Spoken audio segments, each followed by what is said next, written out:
Assalamualaikum warahmatullahi wabarakatuh. Hamdan wa syukran lillah, salatan wa salaman ala rasulillah wa ala alihi wa sahbihi wa man tabi'ahu wa walah. Amma ba'd. Faqad qala Allah ta'ala fi kitabihil karim. A'udzu billahi minasy syaithanir rajim. Subhanalladzi asra bi'abdihi lailan minal masjidil harami ilal masjidil aqsa alladzi barakna haulahu linuriyahu min ayatina innahu huwas samiul basir. Sadaqallahul azim. Ma'asyiral muslimin, jamaah sidang salat zuhur rahimakumullah. Pada kesempatan kali ini saya ingin mengupas dan mengkaji tentang ayat dan peristiwa daripada Isra wal Mi'rajnya Kanjeng Nabi Muhammad sallallahu alaihi wasallam. Namun sebelumnya perlu saya beritahukan dahulu bahwa dalam kajian tafsir itu ada tafsir bil ma'thur atau tafsir bil riwayah. Itu menafsirkan ayat dengan ayat atau menafsirkan ayat dengan hadis.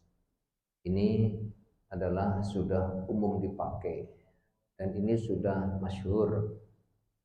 Kemudian yang kedua ada tafsir bir ra'yi, tafsir dengan akal dan pendapat ulama yang punya ilmu yang berkompeten, serta dengan adanya temuan-temuan ilmu teknologi yang berkembang, yaitu tafsir dengan menggunakan ilmu pengetahuan. Ini pendapat para sahabat sama pendapat tabi'in dan ulama mutaakhirin. Juga dikaitkan dengan ilmu-ilmu teknologi. Dan ini pun sudah banyak dipakai, sudah masyhur. Dan yang ketiga adalah tafsir isyari. Tafsir menggunakan isyarat, yaitu dalam kajian orang-orang tasawuf ada tafsir zahir, ada tafsir batin. Kalau tafsir zahir dibaca ayat dan artinya orang awam bisa langsung paham. Dan itu yaitu tunjangannya pada tafsir bil maksur dan tafsir ra'yi. Adapun tafsir isyari itu adalah tafsir batin, yaitu makna dan isyarat-isyarat yang terkandung di dalam ungkapan-ungkapan Al-Qur'an itu. Jadi makna batin yang ada di dalam ungkapan Al-Quran secara isyarat itu di situ kita bisa lihat. Hanya orang-orang yang memang diberikan pemahaman mendalam hikmah, maka dia bisa memahaminya. Yang saat ini saya mau sampaikan adalah tafsir isyari, karena kalau tafsir maksurnya sudah umum, sudah dijelaskan tentang peristiwa Isra Mi'raj, yaitu Maha Suci Allah yang memperjalankan hambanya di satu malam dari Masjidil Haram ke Masjidil Aqsa yang telah kami berkahi di sekelilingnya, agar kami tunjukkan kepadanya tanda-tanda kebesaran kami. Sesungguhnya dia Allah Maha mendengar lagi Maha melihat. Kalau secara lugawinya subhana Maha Suci Allah, yaitu jangan sampai ada dalam pemikiran dan hati kita sesuatu sifat jelek yang dinisbatkan kepada Allah.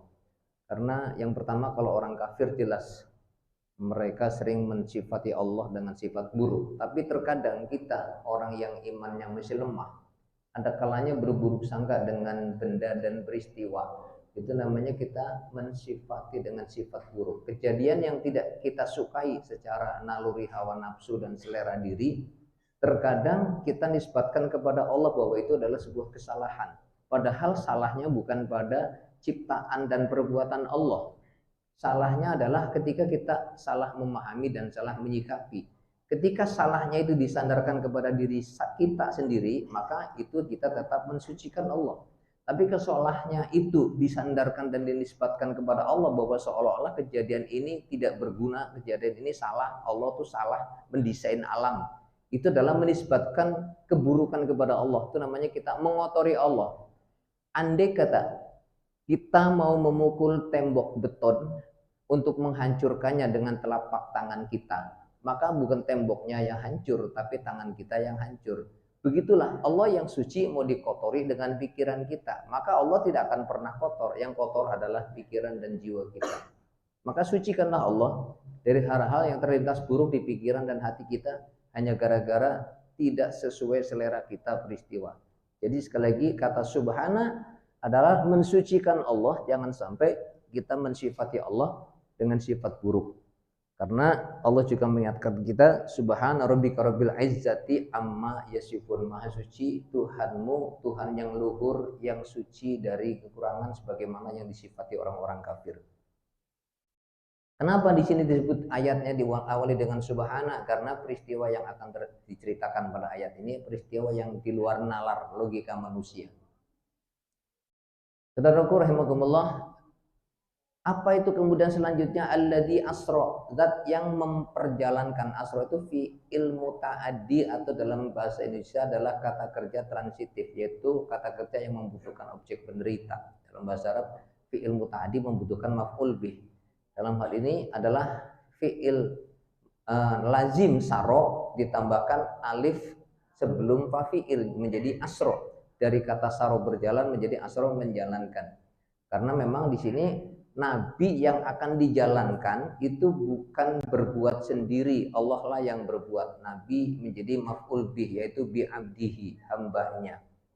Jadi sekali lagi dalam peristiwa Isra Mi'raj ini adalah Isra-nya masdar, itu Allah yang berbuat, nabi yang diperbuat.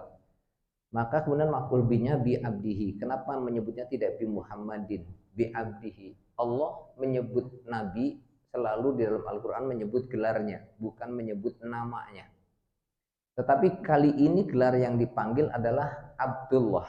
Abdihi, hinya adalah domir yang kembali kepada Allah, yaitu bi Abdillah. Rasulullah mendapat gelar Abdullah karena Rasulullah memang hamba Allah. Makanya kita sering membaca syahadat juga wa asyhadu anna Muhammadan abduhu wa rasuluh. Kenapa Allah menegaskan bahwa Nabi adalah Abdullah? Kalau ayahnya Abdullah itu adalah nama. Kalau Nabi Abdullah bukan nama tapi gelarnya. Kenapa Allah menyebut Abdullah kepada Nabi? Karena banyak hamba-hamba Allah tapi berperilaku bukan sebagai hamba. Banyak orang mengaku dirinya hamba tapi perilakunya bukan seorang hamba. Seperti Tuhan ingin mengatur, kalau hujan mah malam, siang mah terang, lo kok ngatur? Yang bikin alam, yang bikin hujan itu Allah, ngapa ngatur-ngatur? Yang namanya hamba itu ya sudah terima saja. Peristiwa ini adalah prerogatifnya Allah, kudrat iradanya Allah, terima, ridho, sabar, syukur, sikapi dengan sikap yang benar, nggak usah ngatur. Begitu ketika kita mau hajatan, ya Allah kalau mau turunin hujan di Bekasi aja, jangan di sini saya mau hajatan. Allah suruh tunduk pada maunya kita, mestinya kita yang tunduk pada kemauan Allah. Dan banyak peristiwa lain yang kita maunya kejadian itu sesuai selera kita. Padahal tuntutannya adalah kita mesti tunduk pada ketetapannya Allah, ridho. Nah itu namanya Abdullah. Rasulullah itu ridho kejadian apapun. Nggak ada yang protes. Kalau kita seringkali protes dengan peristiwa. Nggak terima, mengeluh, kecewa. Itu tandanya kita belum menjadi hamba Allah. Tetapi menjadi hamba nafsu. Ketika nafsu kita keinginannya tidak terpenuhi lalu mengeluh dan kecewa. Kemudian lailan, perjalanan ini dilakukan pada satu malam, yaitu setelah Isya sebelum subuh. Lalu minal Masjidil Haram ilal Masjidil Aqsa, dari Masjidil Haram ke Masjidil Aqsa. Jaraknya sekitar 7.916 km. Dibulatkan 8.000 km lah dari Masjidil Haram ke Masjidil Aqsa, yaitu dari Mekah ke Palestina. Dan ini ditempuh dalam waktu tidak sampai satu malam full. Bayangkan kalau pakai kendaraan mobil saja bisa 2 hari PP. Kalau pakai onta mungkin bisa seminggu atau 2 minggu PP. Ini hanya satu malam. Ini karena tidak masuk akal dan pada masa itu mobil saja belum ada. Maka kalimatnya dimulai dengan subhana tadi. Kemudian nanti ada makna tersirat yang akan saya sampaikan. Kemudian alladzi barakna haulah, dalam perjalanan ini adalah baik tempatnya maupun perjalanannya diberkahi. Jelas Masjidil Haram, Masjidil Aqsa serta lokasi-lokasi yang dilaluinya adalah tempat-tempat yang diberkahi Allah, tempat dilahirkannya para rasul, tempat para rasul menerima wahyu, kejadian-kejadian besar, dan ibadah di Masjidil Haram, sholat 1 kali di Masjidil Haram, lebih baik daripada 100.000 kali sholat di Masjid At-Taqwa ini. Begitu seterusnya. Ya, Masjidil Aqsa tempat lahirnya Nabi Isa di Baitul Laham, dan kemudian tempat kiblat yang pertama, dan ibadah di dalamnya juga luar biasa. Kemudian setelah itu disebutkan linuriyahu min ayatina, untuk kami perlihatkan kepadanya Muhammad. Ada lil goyah, ada lil maqasid. Memang lamnya lam taklil, tujuannya adalah untuk tujuan perjalanan itu apa. Nabi diperjalankan linuriyahu, agar kami perlihatkan kepadanya min ayatina, sebagian dari tanda-tanda kebesaran kami. Jadi Nabi memang dimulai asbabun nuzulnya sebelum berangkat telah ditinggal wafat paman dan istrinya, di mana pamannya waktu itu lurah pengganti daripada kakeknya Abdul Muthalib, diganti oleh pamannya Abu Thalib sebagai lurah, di mana orang kafir mau ganggu Nabi masih segan karena melihat pamannya yang masih hidup melindungi Nabi sebagai lurah. Yang kedua adalah orang kafir mau ganggu Nabi masih segan karena ada istrinya Khadijah, wanita konglomerat yang baik hati dermawan, sehingga mereka mau ganggu Nabi melihat Khadijah, melihat Abu Thalib masih segan. Setelah Abu Thalib pamannya wafat, begitu juga istrinya Khadijah radhiyallahu anha wafat, maka orang kafir semakin keras gangguannya kepada Nabi Shallallahu Alaihi Wasallam. Maka Nabi pun bersedih, sehingga tahun itu adalah Amul Husni, tahun duka cita. Dalam kesedihan ini Allah ingin menghibur Nabi dengan perjalanannya. Jadi itu adalah asbabun nuzulnya. Lalu kemudian dalam perjalanan ini adalah tujuannya Allah ingin menunjukkan tanda-tanda kebesarannya secara live, secara langsung, bukan melalui cerita, bukan melalui tulisan. Nabi diajak langsung, ya, napak tilas bersama malaikat Jibril, malaikat Mikail, dan menaiki kendaraan buruk yang lebih kecil dari kuda, lebih besar dari keledai, dan dia punya sayap. Sekali kepak sayapnya adalah bisa sekejap mata menghilang kecepatan cahaya. Makanya disebut buruk. Buruk itu artinya kilat, kendaraan yang kecepatannya bagaikan kilat. Itulah yang kemudian Allah ingin memberitahukan dengan kata Maha Suci Allah, karena pada masa itu tidak terbayang oleh penduduk Mekah kendaraan buruk seperti apa, kecepatannya kayak apa. Begitu juga sekarang kita belum pernah ngebayangin kendaraan yang namanya buruk itu dengan kecepatan melampaui roket dan jet. Lalu kemudian nanti dari Masjidil Aqsa ke Sidratil Muntaha dan Mustawa itu adanya di dalam surat An-Najm.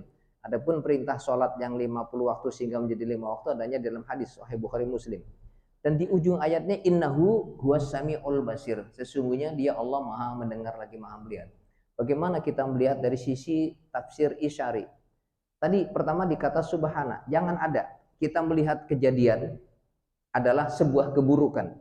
Setiap kejadian Allah ciptakan kebaikan-kebaikan di balik kejadian walaupun tidak sesuai selera kita. Maka sucikan kita terhadap keburukan Allah, karena Allah tidak akan pernah buruk, dalam tindakannya tidak akan pernah salah. Rabbana ma khalaqta hadza batila, Maha suci Allah, ya Allah tidak ada yang kau ciptakan ini salah, semuanya adalah benar. Kemudian kita harus menggunakan kata asro ini bahwa Allah berbuat, kita diem. Kita ini nggak punya apa-apa, Allah lah memberi, lalu kita menjadi seolah-olah menjadi punya titipan. Kita tidak bisa bergerak, Allah lah yang menggerakkan. Kita lahir bodoh, dikasih ilmu. Begitu seterusnya, ini kita sebagai objek, Allah lah fa'il. Jangan pernah bangga diri, kita ini nggak bisa apa-apa, Allah lah yang memberi dan menitipkan. Jadi kalau sudah memahami kata asro bahwa kita ini diperbuat oleh Allah, saya mah nggak punya apa-apa, ini mah titipan Allah, saya mah nggak bisa apa-apa kecuali karena pertolongan Allah. Hadza min fadli Rabbi, ini adalah karunia Allah. Itu yang disebut dengan asro. Lailan, pada satu malam. Malam itu artinya gelap. Jika hati kita tidak silau dengan dunia, dengan indahnya dunia, dengan kelezatan dunia, itulah hati kita sudah dijadikan malam. Tapi kalau kita masih silau melihat keindahan dunia, nikmatnya diburu dan dikejar, mengejar kelezatan dunia dengan segala macam cara, itu namanya kita masih terpesona dan silau kepada dunia, yang tertipu dengan dunia, melihat dunia dengan mata. Tapi kalau orang sudah lailan melihat dunia itu dengan mata batin, di balik yang tersurat ada yang tersirat.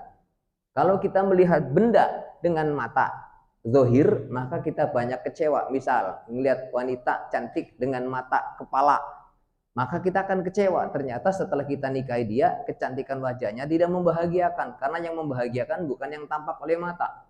Yang membahagiakan adalah yang tampak oleh batin kita, yaitu akhlak, hati, perilaku. Ketika perilakunya tidak menyenangkan, walaupun wajahnya cantik, kita akan kecewa. Maka lihatlah mata batin, yaitu akhlaknya yang kita lihat, jangan wajahnya. Begitu yang diajarkan dalam Islam. Begitu kita melihat sampah, kesel karena dengan mata kepala. Tapi kalau kita lihat dengan mata batin, di balik sampah itu ada pahala. Coba kita buang dengan ikhlas di tempatnya. Maka kita dapat pahala. Maka di balik sampah ada pahala, ada ridha Allah. Begitu kita melihat anak bodoh, kita kesel kalau pakai mata kepala. Tapi kalau kita pakai mata batin, di balik bodohnya anak, jika saya didik dengan penuh kesabaran dan keikhlasan, pahalanya lebih besar dibanding mendidik anak yang pandai. Begitu seterusnya, itu namanya lailan. Kemudian minal masjidil haram ilal masjidil aqsa, dari masjid ke masjid. Perjalanan adalah kehidupan kita. Kita hidup itu udah bagaikan orang yang berjalan, kata Nabi. Orang hidup itu bagaikan berjalan dan mampir sejenak saja. Kalau kita berjalan itu hendaknya dimulai dari masjid, diakhiri di masjid. Apa maknanya? Masjid adalah isi makan, tempat kita sujud. Nabi bersabda, al-ardu kulluha masjidun. Semua permukaan bumi ini adalah masjid. Artinya di mana kita berpijak, di situ kita mesti sujud. Arti sujud adalah tunduk, patuh kepada Allah. Di pasar kita patuh kepada aturan-aturan Allah yang ada di pasar. Di masjid kita tunduk patuh kepada aturan Allah yang ada di masjid. Di rumah kita tunduk pada aturan Allah yang ada di dalam rumah. Di kantor kita tunduk pada aturan Allah, aturan-aturan yang ada di kantor. Di mana kita berpijak, di situ kita tunduk patuh kepada Allah, maka di situ kita hatinya sedang ada di masjid. Dimanapun kita sedang sujud kepada Allah. Jika kita tunduk patuh kepada Allah dimanapun kita berada, maka hidup kita penuh dengan kebaikan dan keberkahan. Itulah yang disebut alladzi barokna haulah. Orang yang hidupnya selalu berada di dalam masjid, tunduk patuh kepada Allah, sujud, maka hidupnya berkah, penuh dengan kebaikan. Linuriyahu min ayatina, akan kami tunjukkan tanda-tanda kebesaran kami. Orang yang sudah sujud, tunduk patuh kepada Allah, melihatnya kebesaran Allah, tidak silau dengan dunia, maka dia bisa melihat kebesaran Allah. Ada orang bodoh, di balik orang bodoh ada sekolah, ada guru, ada bimbel. Dia bisa melihat kebesaran Allah, maka dia tidak akan mencela orang bodoh, tapi dia akan menyayangi orang bodoh. Melihat orang jahat, di balik orang jahat ada security, ada polisi, ada kunci dan sebagainya. Maka dia tidak akan memaki dan membenci orang jahat, tetapi bagaimana dia bisa memberi nasihat dengan penuh kasih sayang kepada orang jahat. Itulah yang disebut dengan linuriyahu min ayatina. Apapun yang dilihat adalah tanda kebesaran Allah. Tidak ada ciptaan Allah yang salah dan mengecilkan Allah. Semua bukti-bukti kebesarannya. Peristiwa apapun, sekecil apapun yang kita lihat, maupun peristiwa besar sampai alam semesta dan makrokosmos, semua bukti kebesaran Allah. Jika ini sudah dirasa, dimanapun kita berada, maka di situ kita sadar bahwa Allah melihat kita, mendengar kita, mengawasi kita. Inilah innahu huwas samiul basir. Allah itu mendengar, Allah itu melihat, Allah itu mengawasi. Jika kita dilihat, diperhatikan, diawasi oleh orang yang kita cintai, pasti kita senang. Saya mencintai si A kok melihat saya, memperhatikan saya senang. Jika saya cinta kepada Allah, mestinya kita diawasi Allah sangat senang. Tapi kalau kita tidak cinta sama seseorang, orang yang kita benci melihat kita tidak suka. Jika kita dilihat Allah tidak suka, berarti kita tidak cinta kepada Allah. Jika memang kita cinta kepada Allah, harusnya kita merasa sadar betul saya dimanapun berada, dilihat Allah, diperhatikan Allah, dilihat Allah, dicatat Allah, dan kelak akan dimintai tanggung jawab dengan balasan surga. Maka inilah orang yang sudah muraqabah. Afdhalul iman anta'lama annallaha ma'aka haitsu ma kunta. Iman yang paling utama dimanapun kau berada, kau selalu merasa bersama Allah, dilihat Allah, diawasi Allah, dicatat Allah, dan kelak akan kembali kepada Allah untuk menerima balasannya. Jadi kesimpulan dari cerita Isra Mi'raj hari ini adalah dengan memiliki kondisi batin seperti itu, maka Nabi bersabda dalam satu riwayat yang dituangkan dalam kitab Tafsir Ma'ani, Tafsir Bayani, dan Tafsir Naisabur, yaitu as-sholatu mi'rajul mu'minin. Salat itu mi'rajnya orang beriman. Orang beriman yang salatnya benar dengan kondisi pikiran dan hati yang seperti tadi saya jelaskan, maka dia mi'raj. Mi'raj itu naik. Orang yang salatnya khusyuk, tidak lagi silau dengan dunia, tapi saat salat pikirannya hanya fokus kepada kebesaran Allah, kasih sayang Allah, rahmat Allah, ampunan Allah, keadilan Allah, kesempurnaan Allah. Di situ dia biasa fokus, maka salatnya akan mengangkat jiwanya naik setinggi-tingginya kepada Allah Subhanahu wa taala. Itulah mi'raj. Mi'raj itu artinya naik. Orang yang salat sudah khusyuk dan benar, jiwanya akan naik, derajatnya akan takwa, dan akan batinnya akan merasakan tenang dan bahagia. Semoga bermanfaat. Subhanakallahumma bihamdika asyhadu an la ilaha illa anta astaghfiruka wa atubu ilaik. Walhamdulillahirabbil alamin. Assalamualaikum warahmatullahi wabarakatuh. Waalaikumsalam warahmatullahi wabarakatuh.